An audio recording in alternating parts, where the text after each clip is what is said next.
And this is hard because the king needs to move somewhere. I mean, on g3, on f2. And then the Probably king is g3. going to e4 no matter what, no? Yeah, this looks quite bad. This is what is probably what Alexandra Kosteniuk is worried about, and that's why she's waiting before making the move. It feels like the king and the knight are such a good team.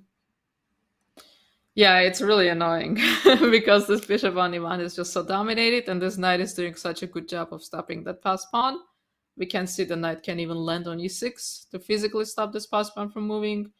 And I think this g4 move maybe was a necessity to create some kind of counterplay, but at the same time we see that it weakened this f4 pawn. And this is the difficulty in this position. You know, you want to find some counter chances, but then at the same time maybe they weaken your position. And with this, she only has 10 minutes left, and there is no more time coming after move 60, as there are some time controls where you reach move 60, you get another 10-15 minutes. But this is it. This is her last 10 minutes. She will get 30 seconds for each move, but we already see that 20 minutes have gone by, and she spent 20 minutes on 2 moves, and the position, I think, maybe objectively already lost. Maybe we can try something else. Maybe king e3. Okay, I think she made a move, so we will see the move happening on the board in a few seconds. And this g she took. take f5. So I think g take f5 is gonna happen like immediately. So what move will white be playing next? I'm not sure if it happened immediately, because black also has the option of going knight d4 and taking with the knight, which gives black the additional option of going g5 at some point, weakening this e5 pawn. Oh, so true. black still has an option here. I'm not sure it's something black wants to do, but maybe black can go knight d4 and ask white, like, where's your king going? Makes sense. Makes sense. And this explains why Alexandra Goryachkina is taking time. And yes, I see Anita in the chat saying Goryachkina too strong, but with a sad face. So probably our Chess.com moderator is cheering for Alexandra Kosteniuk. That has been many time commentating on this channel. She's also a streamer. So maybe maybe she has the favor of our chat. Because yeah, they know her much more, I think. Yeah, Kosteniuk, she's she has a pretty big brand. I think she's one of the first players to have created a brand for herself, so was really ahead of her time when it came to all of this. And I have seen her the streaming and commentary, and she's, I think, also played in a lot of the speed chess championships. So I can see why she's a fan favorite. And we see that Goryachkina captures back immediately on it. Well, not immediately, but after. But not after spending too much time. She captures on f5, and this is one of those unpleasant moments. You know, you make a move, your opponent responds, and you're like, okay, now what do I do again? Yeah, indeed. It feels like it's hard to find a move. Probably we will see a bishop move, I would say. Or is king e3 something that can be played?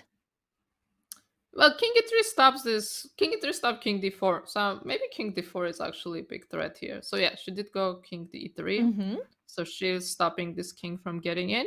But maybe knight d4 could be the move. Yes, so knight d4, and now we have to think of like some kind of a fortress of like, or how we can hold this position. Like, where does white need to put her pieces? So the king has to defend, I'm assuming, this f4 pawn. Someone has to, or maybe we can put a king on d3 and put a bishop on d2 and hope we don't get zugzwanged. Yes. Hope for the best. Okay, let's see. So king e3, what is black going to do? So knight d4 looks very logical. Let's place a knight on d4. Yeah, so now... Ooh, knight d4 did not like my move. Ooh. Okay. Why not? Yeah, it's strange. Maybe king c4. Maybe there is king d3, I don't know, and then you're not going on. Like you said, a fortress with king d3 blocking all the square in front of the king and then moving just the bishop up and down. And how to make progress. Because basically a very important point, as you mentioned out before, is that this pass pawn on e5 gives white some hopes. Because the king cannot just leave the pawn from the guard. If not, like, this pawn is just going to promote. So you can't do that. Reason why maybe here black needs to be precise and go with king c4. That is like removing the possibility of king d3, and then you can go with knight d4, knight c2, slowly advance your king towards e4. That I guess is the probably winning square, I would say. Well, now that we have the hint of the evaluation bar, we have Of all course. this knowledge. But it's amazing, right? It's like it immediately gives you so much knowledge. Yeah, king c4 is really nice because also point out that e6 is impossible because the king simply goes back and grabs the pawn. So this is not a possibility. I just want to do a big shout out to Anna Maya that is here in the chat saying, I'm freezing here while Goryachkina is sitting with bare arms. And she was commentating here in the previous 2 days. And Anna Maya, we're having some fire on the board. And Goryachkina is fighting for a win today. I just saw a glimpse of that death stare by Goryachkina that you were mentioning before. She just like looked at Alexandra. Yeah, but she's playing so fast, and her moves are natural and good, and so much pressure on Kosteniuk both on the board and on the clock, which usually means some kind of a collapse because it's so hard to hold a really bad position with little time on the clock. At some point, you just can't do it. So I think here we're going to see a decisive result, and probably pretty quickly too, because her clock is just ticking at this point. Yes, indeed. 9 minutes to go, and we're at move 44. As you said before, there is no increment anymore. So what you have on the clock, that's what you got, and you have to manage this time until it's there. 30 more seconds after every move, but no more increment whatsoever. It's really hard to. Sometimes in chess, you would like to pass moves, just to say, okay, I pass. Position is like this. Please black move just to press the clock and make the opponent make a move. But it would be definitely a very good defensive technique in endgames because sometimes you would avoid the Zugzwang situation. But maybe this situation is not even with passing a move is lost because the king is just very strong. There is another emoticon that is in the Twitch chat is called Giga Chad. And players use it a lot and like means very active, and I think this king on c4 is now a giga chad, and it's hard to deal with it. It's hard to deal with a giga chad. Absolutely. What is the king on e3? Well, I don't know. Maybe chat can help me to find an appropriate emoticon for the king on e3. I don't know if there is a beta or something emoticon. Yes, chat knows. If you now see the chat, they are using the emoticon Giga Chat. Okay. Yes. Check it out. But but the evaluation bar does tell us that objectively this is just lost, right? Like this is low enough. Yeah, I mean our engine is like not at a huge depth. It's like depth 20. We could activate the max analysis, but I think like big our amazing producer will not be happy if I would do that. Maybe the computer might explode. So so better not, and they confirm me that the computer might explode. So better not. So yeah, I think like the computer is giving a very promising advantage. I think it means like position is won even if it's not a huge depth, right? Mm-hmm. Yeah. So I think the one thing she can't fall for is like she can, well, we know she can't fall for, but maybe we can show for our audience why taking, let's say if white plays king f3, why the pawn on b4 is not possible to take. Because suddenly the bar will go all the way up, and this pawn is the first one to promote. And this shows that in chess sometimes doesn't matter the material, doesn't matter you have an extra pawn. It matters that you have the important extra pawn, the important pawn. And white here would have the important pawn, as this pawn is just 2 square from promotion, will be very quick. A queen will become a queen, and GG's for white. But this will not happen. I think I can say it with good confidence. In the meantime, Alexandra Kosteniuk still needs to find a move, and she's down to 6 minutes. Oh my god, this looks really scary. Yeah, let's try to find a move. So bishop cannot move, right? Can the bishop move actually? Can I go bishop h4? Bishop h4. Okay. And the idea is like that that if you take, I will push the pawn. Yeah, makes sense. Is there any way that the pawn can be stopped? Like knight take b4, then knight d5 check, and then c5, something like this? So that I have knight c7? So let's see. I don't know, maybe things will be very badly. So knight takes, d6, knight check, king f3, and now c5. The idea that if e7, there is knight c7. Then I stop the pawn, and now the two passers are going to be very, very, very, very strong. Very annoying. Yeah, this looks pretty bad. And I can see from Kosteniuk's body language that, I mean, not unhappy was the word I'm looking for. My vocabulary is not good enough at this hour. It's okay. What time is there? Not desperate. I mean, it's already 8:14, so it's, people are waking up and back to work. Devastated, that's the word. Devastated. You were awake like at 2:30 a.m. today, so we can definitely forgive you some vocabulary there. By the way, I think we have a move. I saw Alexandra Kosteniuk making it, and the move is like king e2. It feels like a waiting move. You don't want to move the bishop away, because we saw that the pawn can be captured with the knight on b4. So you don't want to lose that pawn. Now the pawn cannot be captured one more time, because the e-pawn would run very quickly to become a queen. So what's happening now? Knight d4 or king d4? Great question. So if king d4, can I go b5?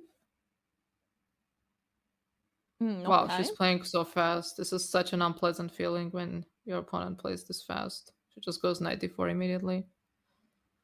Yeah, and if king e3 back? So king e3 back, so knight c2 might be tempting, but it's not a trade we want to make. Yeah, because let's have a look at this endgame. After knight here, king moves, if knight takes, then suddenly this endgame is a big problem for white. Well, actually here, white doesn't even need to take the pawn. It's just to run. The knight needs just to run with the pawn. Oh my god, it's like a study. Oh yeah, it's crazy. There's no way, because sometimes knight with like checks. This is when you do the studies with like checks, the knight like stops the pawn somehow with fork threads, but like the knight is just not so far away. Insane.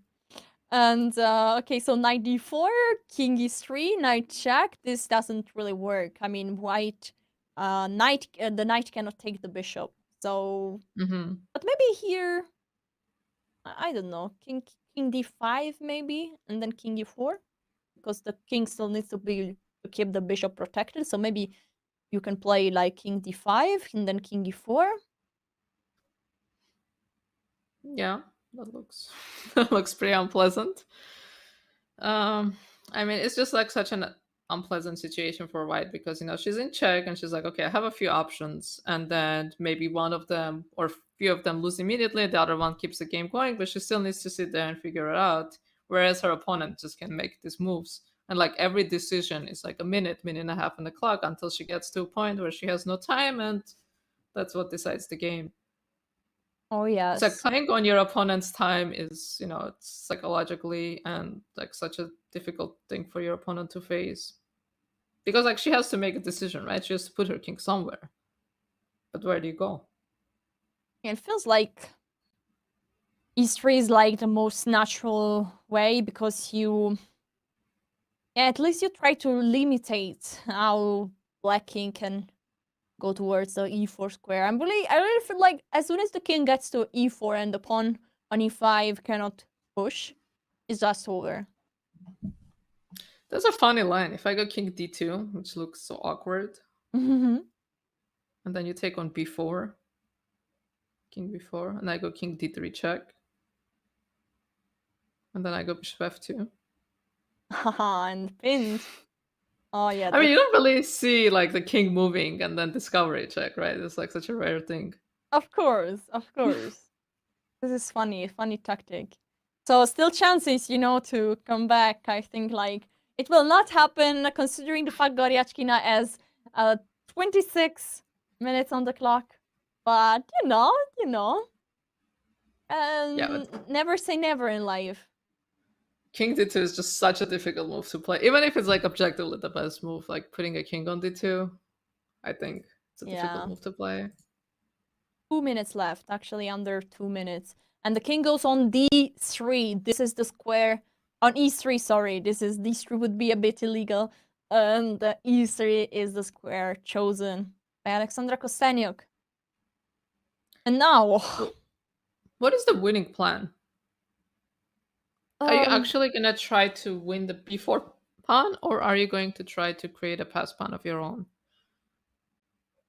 Like put a knight on e6, so now one of the pieces has to defend the pawn on f4, and maybe go c5 and try to queen. Yeah, makes sense. Because you can never take on b4, right? That pawn is just basically untouchable. not. Basically not. I was thinking like, okay, knight e6 is the move that Goryachkina is playing. Interesting. She's also not using any time, which is like incredible. And according to the evaluation bar, this move is like just great. But she did everything according to the book. Just bring the knight in the like most in the best square, like in front of the pass pawn, and now you just create a passer and maybe push it. And the king cannot never leave the square on e3 going towards the c pawn because you lose f4. And so probably this is like an easy win for at least Goryachkina sees it as a very easy win. That's why she's going so fast. Yeah, and maybe it's even impossible to stop this pass pawn once it starts moving, because this piece configuration is so awkward, right? Because the bishop on e1 is so limited, and the king on e3 also. Like, what kind of configuration do you need to have to stop this pass pawn from moving? I don't think like you can actually have it. I think Goryachkina is playing on increment. She gets her 30 seconds, she makes a move, and she just uses her increment. And now Kosteniuk is under a minute, and she has to find a move. Yeah, 50 seconds. And here she goes with bishop d2. I think that's the least committal move that she played here. Yeah, will we see c5 or king b3? Maybe c5. Yeah, I don't know. That's a pretty big decision. If king b3 maybe. Oh, start with king b3 and then c5. Yeah, that makes sense. Clear the path for the pawn. Because if king b3, what will white play? If king d3, there's just c5, and then c4 comes with a check, so that's even more annoying. Yeah. Yeah. Seems like the bar went a bit up, but 2.5 should be enough to win this game. So also, how do you lose a tempo? I mean, let's play the move h4, c5, pawn takes. And yeah, it's just, the bar is just keeping going, keeping digging. It's really hard. Like, this pawn is like so fast. Yeah, I think king b3 makes a lot of sense, and same as c5. I mean, I don't see too much. What's the problem of c5? So she probably wants to find a clear win, but I think even if she makes she plays king b3, and then Alexandra has to is she going to immediately play bishop b1, or is she just gonna spend some time? Yeah. Okay. What else? You're talking about an immediate win. What could be a move? Maybe b5 and c5? Immediate move, maybe it's not the accurate way of saying, but maybe she's already calculating like a win, It's like, yeah, okay, I get it. I go c5, takes, and then king b3, it's like, what happens? I'm also wondering if she's gonna put her pawn on h5 or not, if it's necessary or not. Because in my head, I'm imagining in some positions, if you somehow take my king runs to the queen side, you take the pawn on f4, and I go bishop d2, and then pawn on h6 hangs. I think this is like a made-up scenario, but Yeah, just for security reason, h5 seems like something possible. Maybe not. Maybe also b5 can be like a direct attempt, like b5 c5, so that you create the b pawn again, far away past pawn, so it's easier to push it. This could be one other try. I want to give a shout out to Chess Weep that is here in the chat. Hello, hello. yeah, we saw the success of the past b pawns. Yeah, well, that in that case, maybe better to give it a c pawn. I see. Yeah, in the other game, the b pawn didn't bring good luck to Katarina Lagno, that ended up drawing a rook endgame with an extra pawn. 1 minute on the clock. Oh, sorry. Go ahead. Yeah, I think the c pawn is more dangerous because when I play a king on b3 and then my king guides the pawn. So, like I cover a lot of the squares for my pawn. The knight on e6 controls the king, attacks f4, and I think my pawn just runs all the way. Yeah, this is, and I think you're right about Alexandra Goryachkina thinking now about the clear win. Now she wants to be sure. I think she did everything according to the book. Now, we also know the rule. Every time your opponent has a pass protected pawn, the best square for the knight is just in front of it, because the knight is not just stopping once for a while the pass pawn, but it's also very active, because look, the knight seems like it's just defensive, but actually is stopping the king from moving away from e3, f3, g3. So the king needs to keep this pawn under protection from one of those 3 squares. This means that like black is just a easy play on the queen side. Create a pass pawn, push it, and how to stop it. Anita says that everything seems winning here for Goryachkina. Yeah. Except for taking the b4 pawn. Yes. Yeah, I think the king goes to b3, and then the king probably will go to c2, and the pawn will queen. I think it's just a matter of her being accurate and controlling her nerves, because your opponent has a minute on the clock and the last position. You don't want to get too excited. You don't want to do something you're going to regret. Then she has all the time in the world. She can spend another like 10-15 minutes in this position. Her next moves are going to be very quick and very natural. So yeah, I think this is going to be a win for her. Yeah, also one other very funny comment is, I'm struggling to find a non-winning line, and Chessweeb replies, if you can't find a non-winning line, don't worry, there is always one. And I agree with that. In chess, it's always possible to go with a comeback.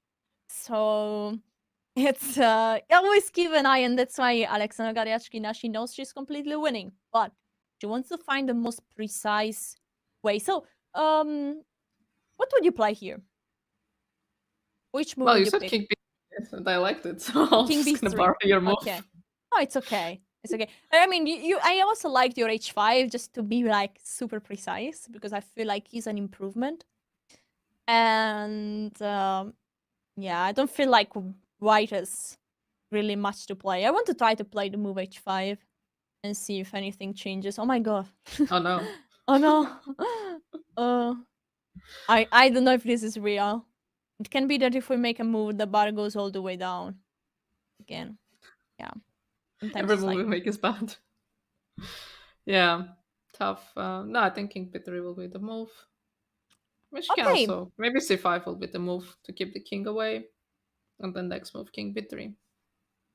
c5, king b3. Yeah, I think we will see one of this. I think in the meantime, we approach our final break. Let's see what is the current situation in the playing goal. We see both players sitting on the board.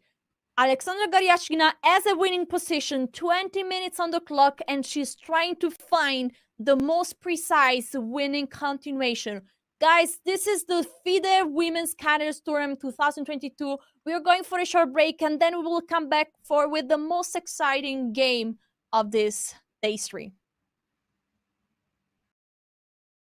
Chess Kid is fun. Chess is great for the brain, but it's also fun to play. And Chess Kid makes it easy to have fun.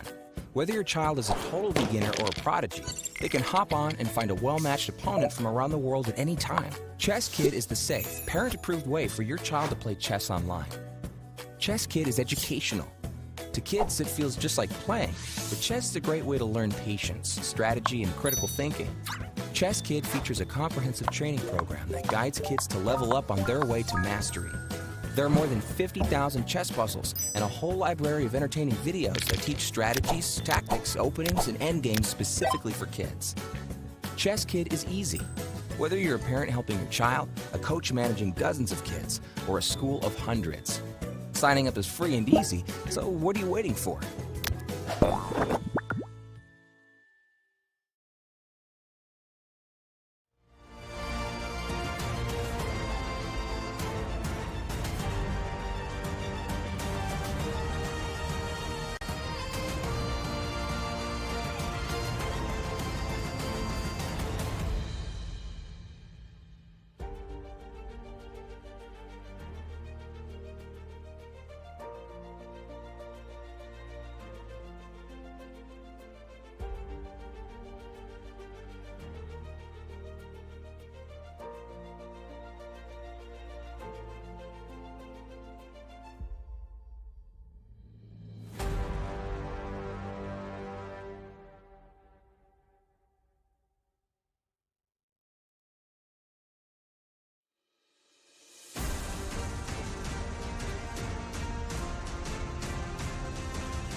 And welcome back to the 2022 FIDE Women's Candidate. I'm Women FIDE Master Alessia Santeramu, and I'm here today with the Women Grandmaster Tarev Abrahamian.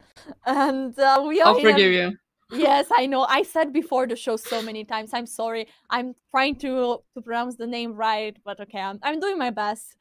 And we see a very zoomed shot on Alexandra Goryachkina. That might be the one having the better outcome of this game today.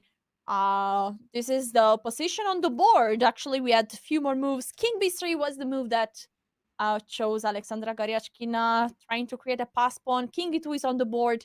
Now, again, black needs to find a move. We'll see 5 be played. She can also play king c2 and, cut the king off completely, clear the path of her pass pawn, and I think that might be pretty clear win for her already. But c5 also looks very tempting, just creating a pass pawn, because I think if the white king starts running to d1 and c1, then the black king will just go around and collect other pawns, and the knight would, like, this combination of the knight and the pawn and this king being on c1 is going to be devastating. And I think we're seeing the last few moves of this game. Yes, indeed. I like your king c2. I feel like the same mood of Anita wrote in chat. Like, I feels like it's hard to find a not winning line, and it feels like everything looks so good because in a way black position is really stuck. It's not that there is a chance for a counterplay, no. And this king No. on b3 is so active, and so it feels like I don't really know if there is a difference. Maybe we can try to put the moves on the board. So let's play the move c5. Anyway, Goryachkina has still 14 seconds, so she can spend a bit more time to be really very sure about the move c5. Because again, one more time, pawns are not going back, not backwards. So once you push them, it's a commitment, and you're not going to take it back. So let's see what happens. Let's see if we can actually calculate the win. So white has to take. What else can white do? So we take back. The king goes to where? So okay, so again we have to make a move, which is the most difficult part. I don't think king d3 helps us at all. Probably have to go. Maybe we can try king d1. Yeah, king d1. c4. I mean, it doesn't look good. I mean, king c1, c3, bishop e3. And now I think c2 is zugzwang, if I'm not mistaken. And if bishop d2? I was hoping knight c5 wins. Yeah, knight c5. And after bishop e3, there is knight d3. Oh wait, is there any checkmate? No, unlikely not. I think you need the cooperation of your opponent to checkmate here. Yeah, I see. But knight d3 will eventually lead to checkmate. We have a move on the board, so I want to jump because it's not c5, it's king c2, so the other move you mentioned. And just the king is like blocking white king to go anywhere. And so it feels like the pawn will safely get to c3, and then king b1, and king like c2, c1 will follow without any option for white. And one more time, Alexandra Kosteniuk has just 30 seconds on the clock. She goes king e1, but okay, king e1, I think there's just no more chances. It's just a waiting move, no? And probably c5 will be next. I say now it's the moment, no? There is no more way to improve the king, or is there? King b1. We're gonna promote the king. Yeah, I feel like c5. It's time. It's time to go for it. Create the passer and go towards a brighter future. Brighter future. There is life after being a pawn, and is becoming a queen. Yeah, it's just so annoying how this bishop just can't do anything against this knight. We did mention at some point, right, when the knight was on d5, and like how this is such a great example of a good knight versus a bad bishop, and how this knight is just completely dominating this bishop. Yeah, it's there's insane. Just nothing. It's insane. This is like an example of when knights are so powerful. And it's always hard to explain why bishops are so powerful, because they can move so fast from one side to the other of the board. But here in this situation, we see that the bishop on d2 is just a defensive piece. It needs to take under control the pawn on b4 and the pawn on f4, and so it's stuck to a defensive spot forever. The knight instead is more flexible. This knight now is blocking the pawn on e6, but it helped also the king to sneak in with some threat of checks and things going on. By the way, I think we have some moves, so let's go. There was c5 and b5 happening. And b5. Does b5 threaten bishop a5? She played it so quickly. Is this one of those... she's setting a trap of some sort? I mean, the evaluation bar tells me no, but... Well, maybe you can just let the pawn. I'm not sure. So let's say we ignore and go c4. let's see what happens. Yeah, c4, bishop a5, and I would say even c3. Oh, it's actually a draw. Oh, oh my god. That's oh Wow. my god, this would be like a huge upset. This would be Yeah, huge. this would be devastating. This would be huge. So actually, b5 is setting a huge trap. You see, Anita, there is always a chance. And your things can go wrong. So here, black needs to be precise one more time. What's the move then? I think king b3 or king d3 go after this pawn. But I feel like, did Goryachkina miss? Did she not? We also didn't consider b5, right? We just thought No. immediately take on c5. Because it feels like the pawn is weaker there, no? And so now the king can just go back and take it. So probably just king b3 is the move. Yeah. Yeah, king b3. So let's see if actually, let's see how bishop a5 works. So king b3. King b3. Bishop a5. Bishop a5. Maybe there is just king c4 and then you take on b6, Yeah. I take on b5. And this bishop And then I take on f4. Yes. And this is This over. bishop, oh my god, this bishop has to go to a7. That is so sad. Okay, good news for Bishop Goryachkina. She's going with the king on d3, and this means the king is on the way back to c4, taking the pawn on b4. So we don't have a huge upset, and probably Goryachkina avoid the last final trap. Now has to deal with bishop a5 still, but we saw that just going with the king to take the b5 pawn would be a win. Let's show why taking on a5 loses for I think our audience will appreciate it. Oh, which move? Like b takes a5. Okay, sure. And now then just on to b6. This just loses. Just So how you let's say stop the pawn. 98. Knight d8 and e6. Yeah, it's amazing. Yes, indeed. But it's not what is happening on the board, because as we can see, the players are now farming pawns as we predicted, you know. This is happening on the live board. And now the bishop that was stuck for a long time on d2 is now on a7, but f4 will fall in like, I guess like 5, 4, 3, 2, 1. Like a New Year's countdown. 1. Yeah. I just I like thought the move would happen quicker than it is. It feels like very logical. Just take the pawn and then you have two passers. You go back on e6, and here we have the move right now. And you take the pawn, you go back on e6, then you have two pass pawn.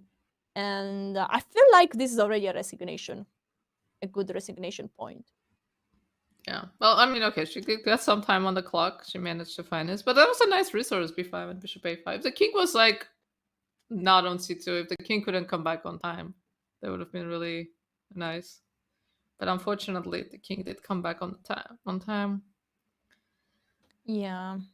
But actually, talking about resignation, probably not yet, I would say, because it's just one pawn down. So you could maybe still dream for some miracles. I don't know, because the knight is still stuck to control the e6 square. Even if the king can just go to d5 and take one more pawn. Well, I think the king will go to, what is going to c4 or c6. The knight goes to e6. Knight once again controls, she goes to c4, controls the king goes to d5, and now we have two pass pawns. Yes. Even though it's one extra pawn, it's still two pass pawns, and the pawn on e5 is hanging. So if white decides to defend that pawn, that means the king is left alone to stop two pass pawns. So it's just too much. One king cannot do so many things. That's true. And she's protecting the pawn. On e5 with the bishop b8 is the move played. And I feel like now king d5 is... Oh, king d5, yeah. King d5 can just be played. Or bishop e6, or knight e6. Yeah, king d5 looks... Or even king d4. Oh, king d4 looks nice too. Yeah, I like king d4. No, Yeah, like all moves. King d5, and then King d5 actually also threatens knight g6, taking the pawn. Yes. Yeah. And then I feel like it's a very tough position for Alexander Kosteniuk with 3 minutes on the clock. We are at move 55, and it seems like we are getting to a result, to a decisive result. And let's point it out. Let's try to imagine already the future. What if Goryachkina wins this game? She will be tomorrow fighting for, I mean, already with a draw would be she would win the match. So with the white pieces, this will be a very tough spot for Alexander Kosteniuk. But I'm sure she would pull out a great fight. And in the World Cup, when Kosteniuk defeated her in the last round, she did win with the black pieces. But that was a different match situation, of course. And the World Cup is just such a long tournament. So at that point, they were probably both so tired, and there's so many nerves and so many other factors playing. But I think here, Goryachkina will be in a better mental state. She's not as tired. She just came back from a day off. She's winning this game. She will have the white pieces. She will be playing for a draw. In the other game, maybe she was trying to press for a win, or at least play fighting game. She will try to be solid, and the onus will be on Kosteniuk to try to find some kind of a chance with the black pieces, which is very difficult to do against such a strong player.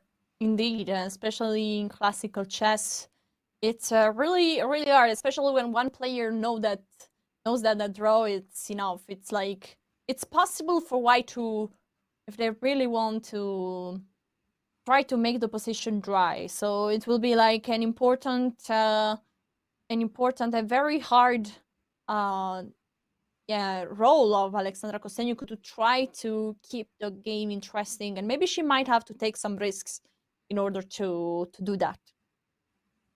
Yeah, I mean, I think there's no difference in losing by 1 point or by 2 points, right? Yes. I mean, this is the candidates tournaments. You have to at least try, which I'm sure she will. But I don't know which strategy she will choose. If she will play something risky from the get-go, maybe some kind of a Sicilian. She has played the Sicilian before, or she will try to play something, more like a long game and try to take her chances as they come.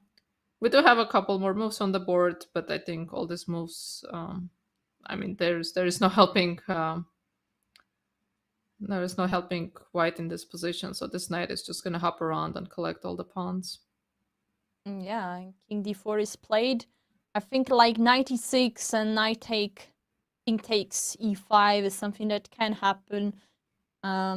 It's just really not a nice position to be Yeah, in. and I feel like Goryachkina's moves are so like classy and like so dominant. She put the pawn on h5. She's like, okay, now you cannot move your king, and like I have this knight g2 checks at some point. Now she put the king on d4. This king on d2 is passive. She'll put a knight on e6, and then she'll start pushing her pawns, just like so dominant. And this poor bishop on b8. So it's kind of made progress. It went from e1 to b8, but again, it gets dominated on there too. Indeed, and things are. I mean, we see now the arbiter is also going close to the players because we're approaching game move 60. And as you might know or not, depends how familiar you are with OTB, but the standard notation sheets are 60 moves. This means that they need an extra notation in order to keep track of their moves. That's why the arbiter now gave this piece of paper, which is the notation sheet, to the players. And will this be needed, or will the game end before that? Whenever I'm in this kind of like a bad situation and I know I'm gonna lose, and I'm just like, okay, I don't want to fill out another sheet. Yes, exactly. Because then you have to put the name again and this again, and everything. So yeah, and you have to sign 2 papers. It's two just like, papers. okay, enough. Enough is enough, indeed. Okay, so she went king c2, so I'm assuming the pawn will go to f4. This pawn is running. Maybe she will play c4. I'm not sure which pawn she will push. I think pawn to f4 makes a lot of sense. The king has run away, so it makes sense to push this pawn. Oh, king e3, of course. Yeah, I think this is a... Now this is a good moment to resign, I think. No, king c3. Yeah, of course. Like it's hard, you know. I'm sure Alexandra Kosteniuk knows she's having a lost position since a few moves, but sometimes it's easier to play a move rather than having to shake hands, and the results would be like irreversible. Yeah. So I mean, you also play on inertia. Like you're making this like, last few moves and just kind of letting the game play out. okay, now the king might go towards c5, the knight needs to move, and then the pawn is starting pushing. So I feel like knight king e4 is like a very safe move here, just not letting the king go any closer to the knight, and then the pawn on the f file is just keep rolling. If I go f3, is my pawn not queening? But I think she will go king e4. I don't think she will allow. But you're right. I mean, any of this. f3 king. I mean, this is just like a queen, no? This taking queen, and that's enough, probably, no? Queen for a bishop, yeah. I guess so. Pretty I guess good. also the fact you have another pass pawn makes it very easy to convert it in a win. I think this will not be this will not be a problem for Alexandra Goryachkina to convert. No. But the queen e4 just avoids any problem. I also like that Yeah, approach. it's very clean. Yeah, king e4 I think is very in line with how she's been playing, just completely dominating her opponent. But the king e4 I think she'll go back king c3, and then f3 will be met with king d2. Maybe we might even see f3 here. Because it's just, you see you make a queen, and the position after is just completely winning. You can just push your c-pawn, and yes, she goes towards the f-pawn, the pawn is on f3, and now, if Alexandra Kosteniuk goes with the king towards the knight, this will result in the promotion of the f-pawn, and this is what is happening on the board. Wow, this is such an eventful game. We're seeing a result, promotion, so much action. Yes, indeed. Not something we see very common. There is even a Like, possible it's check on fun. f4. Maybe it's more precise. Ah, there we go. Just check on f4, and then king takes c5, f2. e6? No, that's a full queen, right? Yeah, it seems Yeah. like it's too much. It feels like it's too much. Let's see it on the board, like knight f4, king takes, f2, e6, and this can just be promoted. Wait, e6 I can also go knight e6. No, I cannot go. Yeah, what am I doing? Yeah, even knight e6, Just indeed. yeah. Okay, Yeah, we she have a did go move knight on the f4. board, and here is a resignation time. Handshake, Alexandra Kosteniuk loses her game. We have a winner. Is Alexandra Goryachkina with the black pieces. Gets the win here today, day 3. Women's. Wow. Candidate. What a round. What a game. Like, great game by Alexandra Goryachkina, winning, completely dominating with this knight and king versus the knight and bishop, and now putting Alexandra Kosteniuk in a must-win situation with the black pieces tomorrow. Wow, this is a very important moment, as you said. Must-win situation for Alexandra Kosteniuk tomorrow with the black pieces. It will be hard to come back after the result of today. It will be hard to prepare for the game of tomorrow. It will be hard to avoid a draw with the white pieces, because I'm sure Alexandra Goryachkina will choose an opening where she can keep the position very stable, and the pressure is on the other Alexandra Kosteniuk, that needs to avoid all the theoretical draw lines. She might need to avoid all the Berlin draws and to try to fight for more in a situation where she's clearly, now we see in the camera, she's not happy at all, and of course, why should she?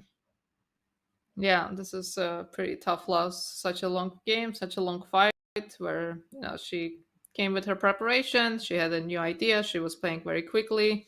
in the opening, but at some point something went wrong for her, and now we see Alexandra Goryachkina just packing up her things, and she must be ecstatic to win this game with the black pieces. Yeah, and here And we have possibly not going to a tiebreak. Yeah, of course, because here we see the results, and if Goryachkina managed to do a draw tomorrow or to win, of course, she will advance to the semifinals of these women's candidates without the need of tiebreaks. Alexandra Kosteniuk needs a win in order to go on. The other match is a completely different situation because we have 3 draws out to this point, and so everything is unclear. Tomorrow, anything can happen. And let's have a look at the bracket one more time. As we can see, this is the quarterfinals, meaning that the winner of the match between Alexandra Kosteniuk and Goryachkina will fight the winner of the match between Lagno and Zhongyi. And then the winner of the semifinals will fight the winner of Pool A, Lei J, and the winner will be the World Champion Challenger. Yeah, it's going to be an exciting day tomorrow, and we'll see if there's going to be a need for tiebreaks. It's possible we'll have another result in the Lagno game versus Zhongyi, so maybe there won't be any need for tiebreaks. But nerves tomorrow, a lot of nerves for all the players, for Goryachkina to play calm and to make a draw and advance to the next round, and for Lagno, who's been having these good positions and not converting. Maybe tomorrow, it'll be her day to finally convert, or maybe, her nerves will play a big role. Yes, indeed. I mean, things are very open in the other match. Let's remind the viewers the schedule of this tournament. We are coming back tomorrow, Saturday, December 3rd at 2 a.m. Pacific time, 11 a.m. Central European time. It has been a pleasure to commentate this event with you. Tatev, do you have any final thoughts? Oh, well, the pleasure was all mine. Thank you so much, Lacey, for your energy and being such a great host and such a great co-commentator. Yeah, this was a great game. Like, I'm so glad I got to the commentary today with the first decisive result. And I'm not doing commentary tomorrow, but definitely will be watching the games, be keeping an eye out, and good luck to the players. And I hope we see some good games tomorrow. Let's go. Thank you so much. The pleasure was mine. Was really fun to commentate with you. Very strong grandmaster, very strong woman. So thank you. Amazing. And we appreciate, that you did a very intense night shift, waking up at 2 a.m. in order to be here today with us. So we appreciate that. And that's all for today, guys. You know where we are going to see each other tomorrow. You know the time. This is all for the FIDE Women's Candidates Tournament Day 3. See you tomorrow for Game 4. And thank you so much for watching.